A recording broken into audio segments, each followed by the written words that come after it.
Hi guys, welcome back to my channel SSC maths message. कैसे हो यार आप सब? आई होप सब ठीक हो गए और मैं भी एकदम परफेक्ट हूँ। ठीक है, और परफेक्ट न्यूज़ भी आई है कि एसएससी सीजीएल 2024 के नोटिफिकेशन आउट हो चुका है। अब इसके साथ साथ है ना थोड़ी सी चीज़ें कि नोटिफिकेशन आ गया। पहले से बच्चों को पता था, पहले से सबको ही पता था कि नोटिफिकेशन आना है, उसके बाद एग्जाम होना है, प्रीलिम्स होना है, मेंस होना है। ठीक है, अब ये सिर्फ नोटिफिकेशन का जो वेट कर रहे थे कि नोटिफिकेशन आएगा फिर तैयारी शुरू करेंगे, तो देखो उनका है ना, बहुत ये नहीं बोलूंगा उनका नहीं हो सकता, नेगेटिव कभी भी नहीं बोलता मैं इतना।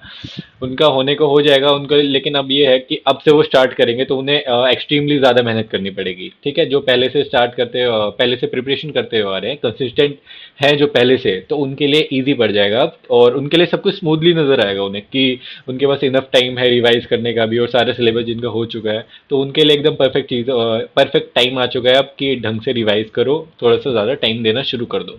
ठीक है, जिन्होंने अभी तक शुरू नहीं करा था उनके लिए भी अपॉर्चुनिटी है, ये मत सोचा करो कभी कि अभी नोटिफिकेशन आया है और मैंने तो अभी कुछ किया भी नहीं है, मत सोचो। मतलब टीचर्स ये कहेंगे, एक्चुअली बात भी है ये कि इतनी कम टाइम में होना थोड़ा सा मुश्किल नहीं, थोड़ा सा नहीं ज़्यादा ही मुश्किल है, लेकिन ये इम्पॉसिबल भी नहीं है। ठीक है, तो और आपको ये काफ़ी सारे यूट्यूबर्स मिल जाएंगे, टीचर्स मिल जाएंगे, जो अब ये बताएंगे कि यार 3 महीने की स्ट्रैटेजी क्या होने वाली है, अलग अलग चीज़ें बता देंगे आपको, ये करनी है वो करनी है। तो आपको उन सब में टाइम वेस्ट नहीं करना, एक जिसको भी आप मतलब सही लगता है जो भी टीचर आपको, उसके देख सकते हो, और प्रैक्टिकल स्ट्रैटेजी आपको अपनी ही बनानी है। ठीक है, अभी फटाफट नोटिफिकेशन बता देता हूँ मैं। एक्चुअली सबने देख ही लिया होगा नोटिफिकेशन तो, और बड़े बड़े टीचर्स जो भी है उन्होंने अच्छे से एक्सप्लेन भी कर दिया है। तो मेरा मोटिव यही है कि आपको छोटी सी एक मिनी स्ट्रेटजी बता दूं साथ साथ, और एग्जाम के बारे में थोड़ी थोड़ी चीज़ें बता दूं। ठीक है, एक्चुअली मैं नोटिफिकेशन वगैरह की वीडियोस बनाता नहीं हूँ, पहले ही बार ही बना रहा हूँ, और सीजीएल है इसीलिए बनाना तो बनता है। देखो आज है आज बोलूँगा कल करूँगा शायद मैं वीडियो अपलोड है। तो 24 जून को इसका नोटिफिकेशन आया है। देखो इसमें है, एक सेकेंड में वो ले लूँ। Open board.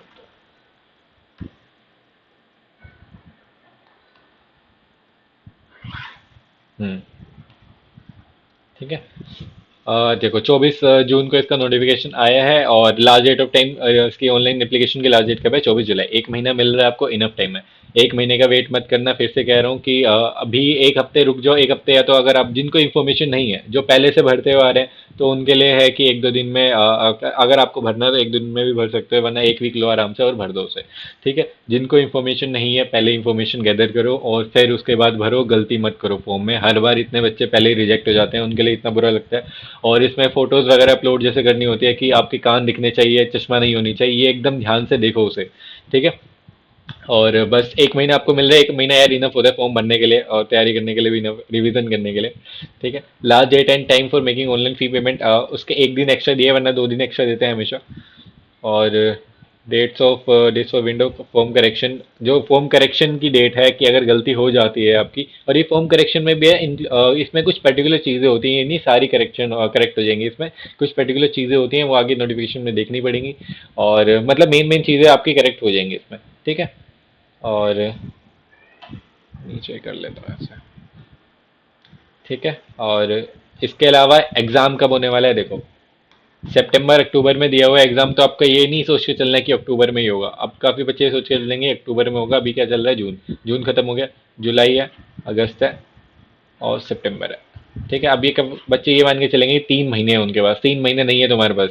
तो सितंबर टू अक्टूबर में बोला एग्जाम कभी भी हो सकता है, और ज़्यादा शिफ्ट्स होंगी तो सितंबर मिड से मान लो 15 सितंबर से स्टार्ट हो सकता है, और 15 सितंबर से अक्टूबर, 15 अक्टूबर तक ये चल सकता है। ठीक है, एग्जाम तो वो उन पे डिपेंड है, कभी भी हो। 1 तारीख को हो गया मान लो एग्जाम, तो आप उसमें कुछ कर सकते हो? नहीं कर सकते। अब वो हर बार की तरह ये आएगा कि मेरी सबसे पहली शिफ्ट क्यों आई, और बाकी बच्चों को इतना टाइम मिल गया प्रिपेयर करने का। हमेशा होता है, मैं भी कहता रहता था हमेशा कि जिनके फर्स्ट शिफ्ट और लास्ट शिफ्ट में कई बार 20 से 30 दिन का ही फर्क होता है। तो अब जिनका पहले दिन पेपर हो गया वो रो रहे, वो एक्चुअली मतलब इजियर साइड भी आता है, तो उनको एक तरीके से नेगेटिव पॉइंट भी हो जाता है उनके लिए कभी कभी, कि यार उनको इतना ज़्यादा टाइम मिल गया बाकी बच्चों को और मुझे इतना कम टाइम मिला। तो स्टार्टिंग से लेके आप देख के चलो कि यहाँ पे किस्मत का फैक्टर हमेशा आएगा, लक फैक्टर सीजीएल में, और या फिर जितनी भी गवर्नमेंट एग्जाम्स होते हैं, लक फैक्टर डेफिनेटली आने वाला है उसमें। ठीक है, तो उसको ब्लेम करने से अच्छा है कि पहले से आप प्रिपेयर हो जाओ। ठीक है, सारी बातें जो भी बोल रहा हूँ ध्यान से सुनो, आपको ये अप्लाई करनी है। सिर्फ सुन के इग्नोर नहीं कर देनी है, ठीक है। अब सितंबर अक्टूबर में इसका प्रीलिम्स हो जाएगा और दिसंबर में मेंस हो जाएगा। अक्टूबर नवंबर दिसंबर 2 महीने में मेंस होने वाला है इसका। तो अलग से प्रिपेयर करना नहीं होता प्रीलिम्स और मेंस में कुछ भी, प्री और मेंस, ठीक है। 2 महीने का गैप है, 2 मंथ्स। अलग से प्रिपेयर कैसे कर लोगे आप 2 महीने में? कर लोगे? नहीं कर लोगे। अब कुछ बच्चे बोलते हैं प्रीलिम्स अलग होता है, मेंस अलग होता है। कुछ अलग नहीं होता है, सिर्फ नंबर ऑफ क्वेश्चंस बदल जाएंगे, ठीक है। थोड़ा सा लेंदीनेस बढ़ जाएगी थोड़ी सी, वो बस कहने की है, बढ़ती तो नहीं है। प्रीलिम्स के क्वेश्चन ज़्यादा मुश्किल होते हैं और मेंस के क्वेश्चन कॉन्सेप्चुअल बेस होते हैं, ठीक है। प्रीलिम्स के थोड़े से ट्रिकी भी डाल देते हैं और basic basic formulas direct value putting होती है उसमें। लेकिन मेंस के थोड़े से कॉन्सेप्चुअल हो जाते हैं, बिल्कुल थोड़े से, ये नहीं है माइन्यूट सा फर्क होता है, ज़्यादा नहीं होता है, ठीक है। और इसके अलावा ये सारी, देखो नोटिफिकेशन तो आपने पढ़ ही लिया होगा वैसे तो। और ये सारी पोस्ट है इसमें यार, देख लेना। ग्रुप बी और ग्रुप सी और ग्रुप डी, ग्रुप डी भी होती है इसमें, नहीं एक्चुअली अब बच्चे बोलेंगे कि आपने क्लियर किया और आपको ही नहीं पता। ग्रुप बी और ग्रुप सी की पोस्ट होती है इसमें, ठीक है। तो ये पोस्ट अभी है ना, आप एक माइंड में काफी मतलब काफी बच्चों के माइंड में रहता है कि मुझे ये पोस्ट चाहिए, और काफी बच्चों के माइंड में सिर्फ एक ही चीज रहती है, इनकम टैक्स। इनकम टैक्स सच बता रहा हूँ सबसे बेस्ट जॉब है। अगर आपको मुंबई चाहिए, मुंबई इनकम टैक्स में सबसे बेस्ट है, मैं बता रहा हूँ आपको, ठीक है। मैं यहाँ पे टैक्स असिस्टेंट हूँ, यहाँ पे टैक्स असिस्टेंट की तो जॉब सबसे बेस्ट है ही, और टाइम के मामले में। और अगर आपको लेकिन पैसे भी ज़्यादा चाहिए तो आपको इंस्पेक्टर की पोस्ट लेनी पड़ेगी यार, क्योंकि मुंबई में सिर्फ टैक्स असिस्टेंट बन के आप फैमिली नहीं चला सकते। अकेले बैचलर लाइफ जी सकते हो अच्छे से, लेकिन फैमिली के साथ सर्वाइव नहीं कर सकते मुंबई में तो एटलीस्ट, ठीक है। लेकिन इनकम टैक्स का जो सबसे बढ़िया डिपार्टमेंट है ना, वो मुंबई का ही है, काम वाइज भी और टाइम वाइज भी, ठीक है। अब तो वो लगा रहे हैं, बायोमेट्रिक लगा रहे हैं तो दिक्कत हो जाएगी। वरना उसके अलावा तो जो पहले था मुंबई का सबसे लीनियंट था, ठीक है। और ये सारी पोस्ट हैं जिसमें देख लेना मेनली कौन सी होती है, एएसओ। एएसओ सबके माइंड में रहती है, एएसओ लेनी है दिल्ली के लिए, ठीक है। अब पहले मैं क्या करता रहता था कि दिल्ली चाहिए, दिल्ली चाहिए, दिल्ली के पीछे मरता रहता था, इतना रोता रहता दिल्ली के पीछे। अब मेरे को मतलब इतना ज़्यादा पागल नहीं हूँ दिल्ली के पीछे, लेकिन अब मेरी पोस्ट है इनकम टैक्स, कि पहले मेरे को इनकम टैक्स की प्रायोरिटी रखनी है, फिर उसके बाद दिल्ली चाहिए, ठीक है। क्योंकि लेकिन पहले जो दिल्ली वाले हैं पहले वो एएसओ को ही प्रेफर करते हैं, लेकिन मेरा माइंड बदल चुका है थोड़ा सा। अब मेरे को इनकम टैक्स पहले चाहिए, एएसओ में बाद में रखूंगा उसे, ठीक है। या फिर बाद की बात है वो तो यार, कोई भी चेंज कर लेता है वो, अभी ये डिस्कस करने की बातें नहीं है। पहले एग्जाम होगा, बाद में ये सब होगा, ठीक है। और एएसओ वगैरह 4600 ग्रेड पे, जितने भी ग्रेड पे वगैरह हैं ऑलरेडी आपको पता होंगे काफ़ी बच्चों को, तो इससे कोई मतलब नहीं है, आपको एग्जाम देना है यहाँ पे, ठीक है। और वैकेंसीज वगैरह बता देता हूँ यार फटाफट। 18 के अप्रोक्स वैकेंसी है। आपको मेन मेन चीज़ें क्या देखनी है, वैकेंसी देखनी है, और जो एक एक बार वो भी दिखा देता हूँ मैं आपको, कि जो मेरे को मेनली जो बातें करनी थी ना, वो एक्चुअली मैंने बता दी आपको कौन कौन सी बातें थी, और स्ट्रैटेजी वगैरह भी थोड़ी सी बता दूंगा मैं, ज़्यादा तो नहीं बताऊंगा। देखो ऑनलाइन स्टडी प्लेटफॉर्म से लिया हुआ है मैंने, कोई प्रमोशन वगैरह नहीं है, इन्होंने ये हमेशा सही से डाल के रखते हैं, इसीलिए मैं देखो थोड़ी सी वैकेंसी है यहाँ पे, इनको इसी में दिखाता है डिस्ट्रीब्यूशन जो भी है इसका, ठीक है। अब एएसओ सीएसएस की देखो कितनी वैकेंसी है इस बार, 930 है। 2020 में भी इतनी आई थी और उसके बाद कम हो गई थी। तो जिसको भी दिल्ली पोस्टिंग चाहिए ना, देखो मैं बता देता हूँ आपको साथ साथ ही, दिल्ली के लिए सबसे सही जॉब है, मतलब आपको दिल्ली के बाहर भेजने नहीं वाले इसमें, लाइफ टाइम दिल्ली होने वाली है। एएसओ एएफएच की भी वही है, एएसओ कैट शायद नहीं आई है, मेरे को पता नहीं है इसके बारे में। तो एएफएच क्यू मत लेना है, वैसे तो मैं प्रेफर नहीं करते एएफएच के डिपार्टमेंट, डिफेंस का डिपार्टमेंट है और स्लो इसमें ज्वाइनिंग होती है सबसे ज़्यादा। सीएसएस फिर भी बढ़िया है, आपको अगर घूमना है डिफरेंट डिफरेंट सिटीज़ में और कंट्रीज़ में, तो एएसओ सीएसएस सबसे बढ़िया जॉब है उसके लिए, ठीक है। थोड़ा सा इसमें वर्कलोड में भी ज़्यादा होता होगा, मैंने करी नहीं है वो पता लगा, ठीक है। तो जो भी पढ़ाई से रिलेटेड, नॉलेज से रिलेटेड एएसओ सीएसएस होती है। और दिल्ली पोस्टिंग चाहिए तो सीएसएस है आपके पास। देखो यूआर की वैकेंसी देखनी है आपको, यूआर और ओबीसी भरे होते हैं ज़्यादातर, मैं मेरी कैटेगरी ओबीसी है वैसे, तो यूआर और ओबीसी ही भरे होते हैं यहाँ पे ज़्यादातर। तो ये दोनों वैकेंसी आप देख लो, ठीक है। बाकी ऐसा कोई मतलब नहीं है, एससी जो होंगे वो सब सब में सारी वैकेंसीज में भर सकते हैं फॉर्म, और सिलेक्शन भी ले सकते हैं। एससी भी, जितने भी बाकी कैटेगरीज है उसमें मत देखो आप, यूआर से सिलेक्शन लेना है आपको, इतना याद रखना। और कैटेगरी से सिलेक्शन आप ले तो लोगे, देखो जो कैटेगरी वाइज भी है मैं उनके लिए बताता हूँ, कि जैसे ओबीसी है कोई, ईडब्ल्यूएस है, वो इससे सिलेक्शन ले लेगा, ठीक है। सिलेक्शन ले लेगा मतलब एग्जाम क्लियर कर लेगा, उसका लिस्ट में नाम आ गया एग्जाम वाली में पहले जो आती है। लेकिन जब मेरिट बनती है ना उसके बाद, तो रैंक मैटर करती है। अगर चलो लिस्ट में भी नाम आ गया तो रैंक तब भी मैटर करेगी आपकी। तो आपको सिर्फ सिलेक्शन नहीं लेना, रैंक देखनी है आपकी। जितनी अच्छी रैंक होगी उतनी आपको मनचाही पोस्टिंग मिलने वाली है, वरना आपको साउथ में भेज देंगे और नॉर्थ ईस्ट में भेज देंगे। नॉर्थ ईस्ट तो गलती से भी मत जाना, मैं बता रहा हूँ आपको। तो ऐसा नहीं है, मुझे आइडिया नहीं है वहाँ का, लेकिन फिर भी कोई भी प्रेफर नहीं करता है नॉर्थ ईस्ट। तो आपको रैंक मैटर करेगी हमेशा, तो सिर्फ रैंक ध्यान में रखना। मुझे सिर्फ सिलेक्शन लेना है ये ध्यान मत रखना, वो बात की बात है, सिर्फ सिलेक्शन हो भी जाए तो भी अच्छी बात है। ठीक है। तो एएसओ सीएसएस है, इसकी वैकेंसीज देख लो, इसमें 930 वैकेंसी टोटल और 377 वैकेंसी यूआर की है और ओबीसी की 251 है इसमें। ठीक है। एएसओ की जितनी एएसओ दिल्ली में होती है बस ये बता दिया मैंने। अब जीएसटी इंस्पेक्टर की इस बार काफ़ी ज़्यादा आई है जीएसटी की, और इनकम टैक्स की देखनी है मुझे। तो जीएसटी की वैकेंसी सच में ज़्यादा ही है इंस्पेक्टर की यार, 2600 वैकेंसी है, और मोस्टली वैसे साउथ में ही होती है। इसमें स्टेट वाइज वैकेंसीज अभी दी नहीं है, मोस्टली साउथ में ही होती है जीएसटी की वैकेंसीज। तो दिल्ली के लिए तो 930 वैकेंसी है यहाँ पे, वो तो साफ साफ दिख रहा है आपको, लेकिन इसकी स्टेट वाइज अभी नहीं बता सकता कोई भी। ठीक है। और जीएसटी इंस्पेक्टर देखो, जीएसटी इंस्पेक्टर में क्या है कि आपका स्लो प्रमोशन हो, जीएसटी जो भी कस्टम्स है, प्रमोशन स्लो होता है। अब तो उसमें भी इनकम टैक्स में भी प्रमोशन स्लो ही होने वाला है, तो जब से न्यू आर आ जाएगा। तो जीएसटी की जो भी है ना इंस्पेक्टर की, एक्चुअली इंस्पेक्टर पोस्ट है, पहली बात तो 4600 ग्रेड पे है। ठीक है। अब इंस्पेक्टर जीएसटी इंस्पेक्टर क्यों चूज करते हैं सब, क्योंकि वर्दी वगैरह का रहता है उनको कि यार वर्दी लेंगे फिर रील्स बनाएंगे, तो इसीलिए उनको मोटिवेशन देने के लिए इसको जीएसटी को ज़्यादा चूज करते हैं। वैसे इसमें इससे बेटर मैं आपको बताऊंगा, इनकम टैक्स इंस्पेक्टर सबसे बेटर है इसमें। ठीक है, अगर आपको वर्दी वगैरह से कोई इतना वो नहीं है, मोह नहीं है। ठीक है। और फिर इसके बाद प्रिवेंटिव ऑफिसर है, ये आपके पोर्ट्स के पास हो गए हमेशा, सबसे बढ़िया जॉब लगती है मुझे तो, पैसे ही पैसे हैं इसमें। और पैसे तो इनकम टैक्स में भी होते हैं यार, बस मिलते नहीं है। Inspector CBN inspector, CBN inspector मुझे नहीं पता है कौन सी है, पोस्टल इंस्पेक्टर वगैरह जो भी वैकेंसीज हैं देख लेना है। ठीक है, मैं आपको दिखा देता हूँ फिर भी। और अकाउंटेंट, ऑडिटर, ऑडिटर सीजीडी की काफ़ी ज़्यादा है, मोस्टली इसमें दिल्ली में होती हैं। और टीए की वैकेंसी, जीएसटी की और टीए इनकम टैक्स की फिर से बढ़िया वैकेंसीज आई हैं इसमें। ठीक है। तो दिल्ली में भी इसमें काफ़ी ज़्यादा अच्छी होंगी, टीए की रहती हैं दिल्ली में।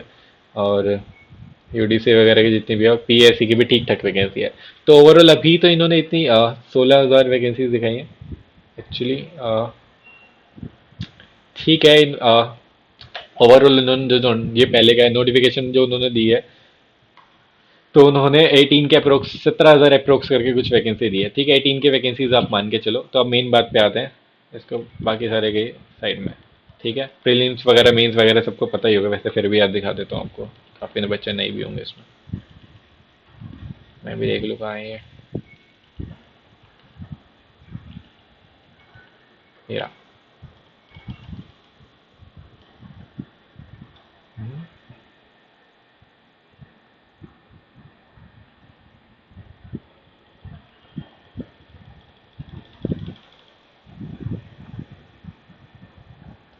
Section 1 table, okay. वही पहले की तरह है कि जो 2000 जिन्होंने 2022 और 23 का एग्जाम दिया है, 2022 और 23 यार कितनी जल्दी चला गया ना, उनको ही पता होगा जिन्होंने दोनों सीरियल दिए हैं। ठीक है। और जिनका सिलेक्शन नहीं हुआ वैसे उनको भी अच्छे से पता होगा ये चीज़। तो एक और चीज़ मैं बताऊं, जिनका सिलेक्शन नहीं होता है ये मत सोचा करो कि वो डिजर्विंग नहीं है कैंडिडेट्स। ठीक है, कभी कभी ऐसा भी होता है कि जिनका सिलेक्शन हो जाता है और जिनका नहीं होता वो उससे ज़्यादा डिजर्विंग होते हैं, उनका उस दिन लक काम नहीं करता। ठीक है, बहुत बड़ा फैक्टर है, 3 साल से मैं देख चुका हूँ ये फैक्टर, लक का फैक्टर जो भी है। तो आपको अगर लक को हराना है ना तो आपको हार्डवर्क ज़्यादा करना पड़ेगा, सीधी सी बात है यार। ठीक है। और देखो, फर्स्ट टीयर 1 में 4 सब्जेक्ट्स हैं। अब इनके जो जो भी मॉक्स वगैरह मैं प्रोवाइड करता रहता हूँ, ओलिव के लाइव मॉक्स देता हूँ, उसमें भी काफ़ी बच्चों को ये लगता है, काफ़ी को नहीं, थोड़े बहुत बच्चे हमेशा निकल जाते हैं कि भैया आप री अटेम्प्ट करके दिखा रहे हो मॉक वगैरह। देखो मैं इतना काम हो के कोई भी मॉक टेस्ट अटेम्प्ट करता हूँ कि वो इतना फ्लुएंटली होता है कि काफ़ी बच्चों को लगता है कि पहले से देख के आया है और फिर मेरे को समझा रहा है। एक्चुअली वो इनबिल्ट क्वालिटी है एक तरीके से, ये मैं बता सकता हूँ आपको कि मैं अच्छे से समझा सकता हूँ लोगों को। तो उसमें कभी भी ये नहीं होता कि हर बार मैं देख के आया हूँ, और मतलब एक ही बार मैंने रीअटेम्प्ट करा था, वो मैंने बता भी दिया था बाद में, और हर बार आपको ऐसे लगता है कि रीअटेम्प्ट कर रहा है, ऐसी कोई बात नहीं है उसमें। ठीक है। और रीअटेम्प्ट करके मेरा कुछ फायदा नहीं होने वाला है, सच बताऊं तो मुझे भी एग्जाम देना है। एक्चुअली यूट्यूब पे लाइव अटेम्प्ट करके मेरा उसमें मतलब बेनिफिट ही हो रहा है कि एकदम से कि आपके सामने सब कुछ दिखाने के बाद भी मेरा स्कोर कितना आता है, डरने के बाद वो सारा फियर भी चला जाता है मेरा, तो आपके लिए भी वो अच्छी चीज़ है। कि एकदम रियलिटी सामने रख रहा हूँ, 180 ला के नहीं दिखा रहा आपको झूठ झूठ। और प्रीलिम्स के हैं प्रैक्टिस, इस बार क्या करूंगा मैं कि ओली बोर्ड के प्रैक्टिस मॉक के जितने भी मॉक्स है, ओली बोर्ड प्रैक्टिस मॉक और आरबी वगैरह के सब सारे अटेम्प्ट करने के ट्राई करूंगा। अभी मैं घर भी जा रहा हूँ जुलाई में, तो उसके वहां से मैं जितने भी चैप्टर्स बचे हुए हैं वो भी कंप्लीट करा दूंगा।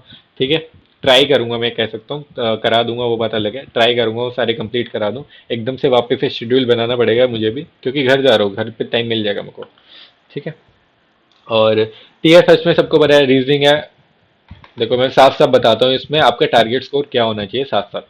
ठीक है। टीयर वन में रीजनिंग है, रीजनिंग, जीके, क्वांट्स और इंग्लिश। ठीक है, रीजनिंग में आपके हमेशा 45 प्लस रहने ही चाहिए, हमेशा मैं बता रहा हूँ। इसमें अगर 45 प्लस भी नहीं, मतलब 50 होने चाहिए। अगर 45 प्लस भी आपके नहीं आ रहे तो आप रैंक गिर गई आपकी, ये समझो बस। ठीक है। फिर मैथ्स में 45 प्लस होने चाहिए मिनिमम बता रहा हूँ, और इंग्लिश में 40 प्लस होने ही चाहिए। तो ओवरऑल इन तीनों में पता है, अगर आप 140 प्लस स्कोर करते हो तो आपका सिलेक्शन यहाँ से एकदम 90%। प्रीलिम्स में बता रहा हूँ, प्रीलिम्स 90%, 95% ही मान लो आप। 95% आपके चांसेस है प्रीलिम्स आपका वहीं से निकल जाएगा। ठीक है, 140 प्लस है, इसमें मार्क्स नॉमिनेशन हो जाएगी, 5-6 मार्क्स भी होती है, या फिर कभी कभी नहीं होती, तब भी 140 इनफ स्कोर है बाकी 3 सब्जेक्ट्स में। ठीक है, जीके में मैं बता रहा हूँ 10 मार्क्स ले आओ बहुत है अभी। ठीक है, जो पढ़ते हैं उनके लिए अच्छे मार्क्स ले आओ यार तुम, मैं बता रहा हूँ जो काफ़ी बच्चों को जीके अच्छी नहीं होती जैसे मैं, तो 10 मार्क्स ले आओ आप, इनफ है। ठीक है, मेरे फिर भी आ जाते हैं यार, 15-20 नंबर तो आ ही जाते हैं। और मैंने तो पढ़ी भी हुई है एक्चुअली, लेकिन पढ़ा हुआ कभी आता नहीं है, तुक्के में आते हैं वो भी मार्क्स। हम्म।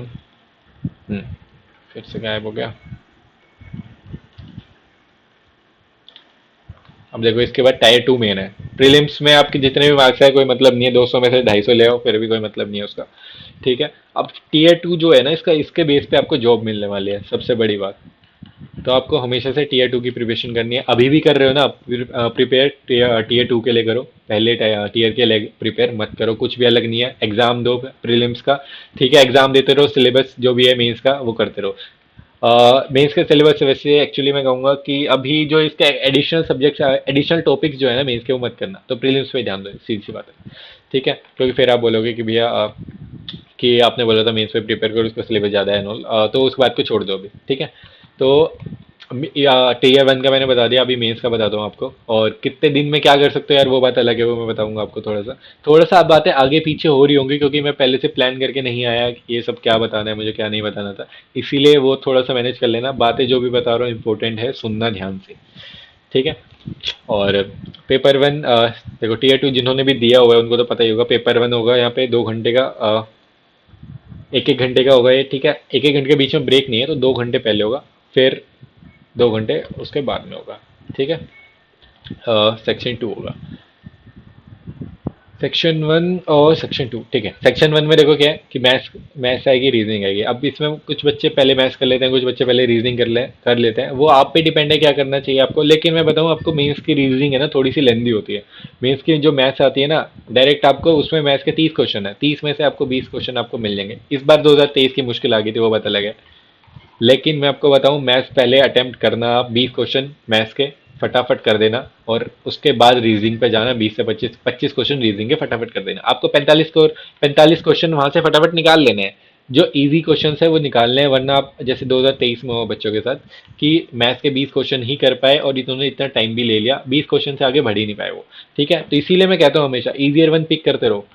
मैं इतने मॉक्स जो अटेम्प्ट करता हूँ लाइफ में, आपने हमेशा देखा होगा मैं स्किप कैसे करता हूँ, वो सिर्फ मतलब आपको बता नहीं सकता मैं सिर्फ, और अलग से बैठ के समझा नहीं सकता, वो आपको दिखा के आपको खुद से समझनी पड़ेंगी चीज़ें। ठीक है, ठीक है, मैं कैसे अटेम्प्ट करता हूँ वो आपको खुद से समझनी पड़ेंगी, देखो यार उसे, इतना अटेम्प्ट करके दिखाता हूँ मैं, इतने मॉक्स ऑलरेडी डाल चुका हूँ, तो उससे कुछ सीखो। काफ़ी बच्चे सीखते हैं और मेरे को कमेंट में भी बताते हैं कि यार मतलब भैया आपसे काफ़ी चीज़ें मेरे को सीखने को मिली, और काफ़ी स्कोर मेरा इंक्रीज हो गया। ठीक है, मुझे पता है डेफिनेटली इंक्रीज होने वाला है, जो मैं स्ट्रेटेजी बताता हूँ आपको, तो उससे डेफिनेटली आपका स्कोर इंक्रीज होने वाला है। लेकिन फिर भी ये पूछते रहते कैसे होगा कैसे होगा, उससे कुछ नहीं होगा। आप कैसे हो रहा है वो देखो खुद से, और फिर अपना खुद से करो, तभी होगा ये।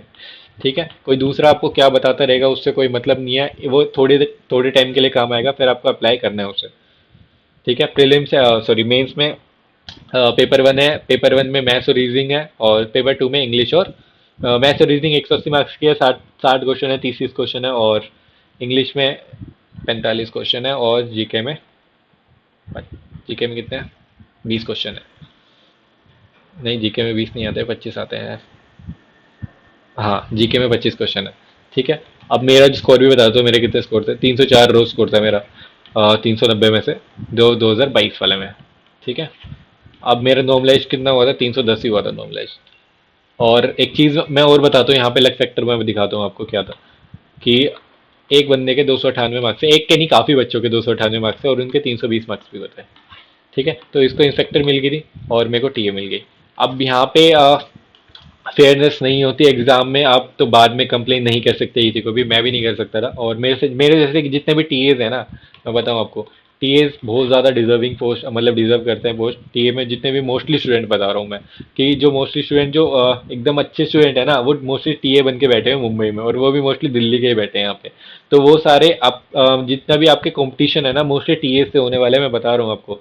यहाँ पे जितने भी मुंबई के टीएज है, मैं जिनको जानता हूँ, वो सारे पढ़ने में अच्छे हैं और सबके मार्क्स अच्छे आते हैं। तो आपका कंपटीशन ऑलरेडी सिलेक्टेड कैंडिडेट से है। दोबारा से इस बात को ध्यान रखना, कि सेलेक्टेड कैंडिडेट से आपका सिलेक्शन, आपका कंपटीशन है, जो कि बहुत ज़्यादा डिफिकल्ट होने वाला है आपके लिए। तो ये सोच के मत बैठना कि जितने भी न्यू बच्चे हैं कि उनके साथ हम compete कर रहे हैं, ऐसा नहीं होने वाला है। जो पहले से प्रिपेयर करते हुए आ रहे हैं, उनका क्या होगा, वो भी तो पहले से कंपटीशन में है, तो आपके लिए थोड़ा सा डिफिकल्ट होने वाला है, जो भी नए बच्चे आने वाले हैं। तो ये मत सोचना कि बहुत ज़्यादा डिफिकल्ट है, लेकिन डिफिकल्ट है। तो आपको compete करना कैसे कर सकते हो, कि उनसे ज़्यादा पढ़ाई करके, उनसे ज़्यादा टाइम इन्वेस्ट करके। ठीक है, उनसे ज़्यादा कंसिस्टेंट रह के। अब जितने भी मतलब जो एक एक चीज़ ये समझ लो, कि जो भी हमेशा एक टैलेंटेड बंदा होता है। ठीक है, टैलेंटेड बंदा जो भी है, ठीक है, टैलेंटेड की स्पेलिंग लिखो यार। ठीक है, जो भी टैलेंटेड बंदा होता है हमेशा, तो उसके साथ एक प्रॉब्लम होती है, कि वो हमेशा अच्छा चलता रहता है, चलता रहता है, चलता रहता है, एक एक टाइम पे आके वो रुक जाता है। ठीक है, रुकता है, नहीं रुकता। तो आपको क्या रखना है, और जैसे खरगोश और या कछुए की कहानी होगी, कि खरगोश हमेशा मतलब ज्यादा तेज भागता है, तो वो रुक जाता है बीच में। ऐसे ही जो स्टूडेंट होता है, जो मतलब जिसने सब कुछ किया हुआ, जिसको सब कुछ आता है, तो वो बीच में ब्रेक ले लेता है। उसको लगता है कि उसे सब कुछ आने लग गया, और वो बीच में ब्रेक लेके आराम कर रहा होता है। और जो कंसिस्टेंट रहता है, भले ही धीरे धीरे चल रहा है, तो वो उससे आगे निकल जाता है। यही यहाँ पे भी सीजल में भी यही है, कि कितने सारे बच्चे हैं जो रिपीटर्स बैठे हुए हैं यहाँ पे, तो वो इतनी बार पढ़ चुके हैं, तो उनको भी ऐसा लगता है कि यार मैंने तो ये पढ़ लिया है, अब दोबारा से क्या करूंगा। और दोबारा से उनको सिलेक्शन इसीलिए नहीं हो पा रहा है, क्योंकि वो ब्रेक ले रहे हैं बीच में। कंसिस्टेंसी कितनी ज़्यादा इंपॉर्टेंट है उनको, मतलब समझ है, फिर भी वो नहीं कर रहे हैं। ठीक है, एक तरीके से मैं अपनी बात भी बता रहा हूँ। लेकिन और मतलब इस बात को यही समझो, कि आपको कंसिस्टेंट रहना है, अभी जितना भी टाइम बचा हुआ है, तो उसमें अच्छे से इन्वेस्ट करने हैं। ठीक है। अब मैं मतलब काफ़ी बच्चे में से ये पूछते हैं कि भैया आप कितने टाइम पढ़ते थे। अब मैं बताऊं, जब आपको स्टार्टिंग से प्रिपेयर करना होता है, 6-7 महीने बचे हैं आपके, 6 से 7 घंटे इनफ होते हैं, 5 से 6 मान लो, 6 से 7 घंटे इनफ होते हैं। लेकिन अभी की बात है ना, तो आपको पढ़ना ही पड़ेगा मिनिमम, मिनिमम बता रहा हूँ मैं, 8 से 10 घंटे अभी तो आपको मिनिमम पढ़ना ही पड़ेगा। या अभी भी मैं नहीं कह रहा 14-14 घंटे पढ़ो, 8 से 10 घंटे आपको कंसिस्टेंट रहना पड़ेगा जब तक एग्जाम है। और आपका रिजल्ट अच्छा आने वाला है, मैं बता रहा हूँ आपको डेफिनेटली। अगर आप अभी भी कंसिस्टेंट रहोगे, तो आपका रिजल्ट अच्छा आने वाला है। और ये मत सोचने रहा हर दिन कि यार मेरे पास टाइम नहीं है, टाइम नहीं है, टाइम नहीं है, और ऐसे करते करते आपका एग्जाम आ जाएगा, और एग्जाम में भी आपके पास टाइम नहीं होगा। ठीक है। जितनी भी बातें मैंने बताई हैं, एकदम इंपॉर्टेंट चीज़ें हैं, डेली लाइफ क्या, लाइफ से रिलेटेड चीज़ें हैं आपकी। ठीक है, तो उनको समझो ध्यान से। ये नोटिफिकेशन वगैरह तो आपकी पीडीएफ कितने ज़्यादा टेलीग्राम चैनल्स पे आपको मिल जाएगी। जो चीज़ें मैं बता रहा हूँ वो आपको करनी है। ठीक है। और इसके अलावा यार, डब्ल्यू का पेपर जो है मैं भी देके आया था, इसमें तो मेरे बहुत गंदे मार्क्स है। अगर आपको आती है डब्ल्यू की, अगर आपके पास कॉमर्स थी, तो आप ये जाके दे सकते हो, नहीं भी थी तो भी दे सकते हो। लेकिन अभी डब्ल्यू की पोस्ट इन्होंने दी नहीं है, तो एडिशनली बाद में वो दे सकते हैं पोस्ट। लेकिन फिर भी मैं प्रेफर करूंगा डब्ल्यू की पोस्ट चूज मत करो इतना ज़्यादा, क्योंकि बच्चे बाद में छोड़ते हैं, इससे अच्छा पहले वेस्ट मत करो सीट। ठीक है। अब एक और चीज़ है, अभी बता देता हूँ स्टार्टिंग में, क्या जितने भी सेम पोस्ट पे सिलेक्टेड हैं, तो उससे मतलब सेम पोस्ट पे बार बार जो जितने भी सेलेक्टेड कैंडिडेट्स हैं, तो सीट वेस्ट मत किया करो। ठीक है। क्योंकि काफ़ी बच्चे करते हैं, एक्चुअली वो टॉपर्स ही करते हैं, कि उनको ये दिखाना होता है कि जैसे रैंक 4 आएगी थी, कि अगली बार रैंक 1 ला के दिखाऊंगा और यूट्यूब पे सबसे ज़्यादा फेमस हो जाऊंगा। ऐसा नहीं होता। ऐसा मतलब वो सिर्फ करते हैं, लेकिन तुम्हारे फेमस होने के चक्कर में हर साल कितनी सीट वेस्ट हो रही है, नहीं सोचते कोई भी। ठीक है।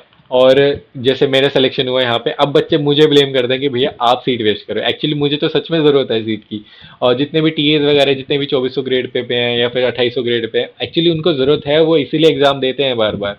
ठीक है, लेकिन उल्टा ब्लेम उन्हीं पे जाता है, और जितने भी 4600 ग्रेड पे वो स्विच कर रहे हैं वहीं से दूसरी दूसरी पोस्ट ले रहे हैं कि एएसओ से मन भर गया, अब मैं प्रिवेंटिव ऑफिसर लूंगा, उससे मन भर गया तो सीबीआई में जाऊंगा। यार प्रॉब्लम है वहां पे। अगर आपको 4600 ग्रेड पे मिला हुआ है, अगर आप इतने टैलेंटेड स्टूडेंट हो, तो एक बार जो पोस्ट चाहिए ले लो, तो उसको बार बार वेस्ट करने की जरूरत क्या है। ठीक है, आपकी तरफ से मैंने बता दिया वैसे सबको। बस इसमें यही था यार, और कुछ भी नहीं था। और इसके अलावा वैकेंसी जितनी थी मैंने बता दी आपको, 18 के वैकेंसी ओवरऑल। ठीक है, और एक चीज़ और बतानी थी यार मुझे आपको, कि अभी बताता हूँ, एक सेकंड रुको यार, व्हाट्सएप खुल जाएगा ऐसे तो मेरा, एक सेकंड रुको। हम्म,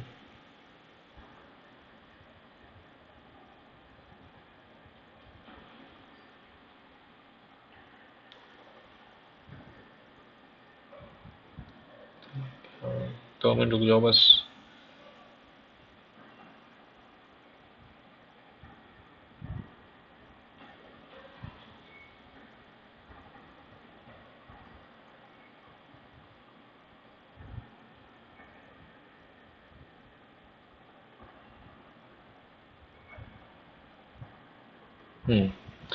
हो गया, देखो।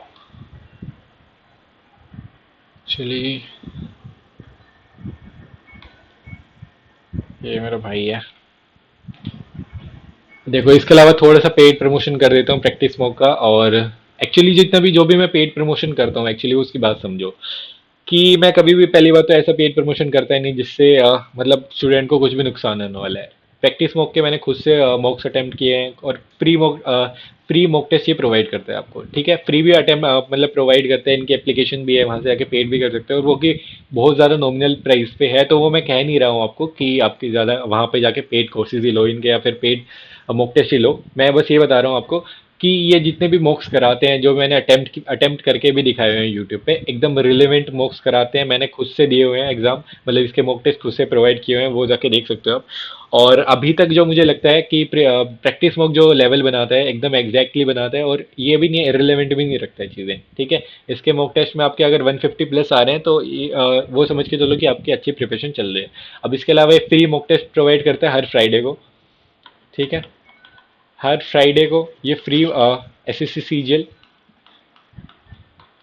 लाइव मॉक लाता है। ठीक है, तो वहां से आके अटेम्प्ट कर सकते हो। हर फ्राइडे को आता है। इस बार अब की बार से मैं भी अब से ट्राई करूंगा कि जितने भी ऑनलाइन प्री मॉक्स कराते हैं, तो सबके सबके मैं लाइव अटेम्प्ट करके आपको प्रोवाइड कर दूँ, ये सॉल्यूशंस।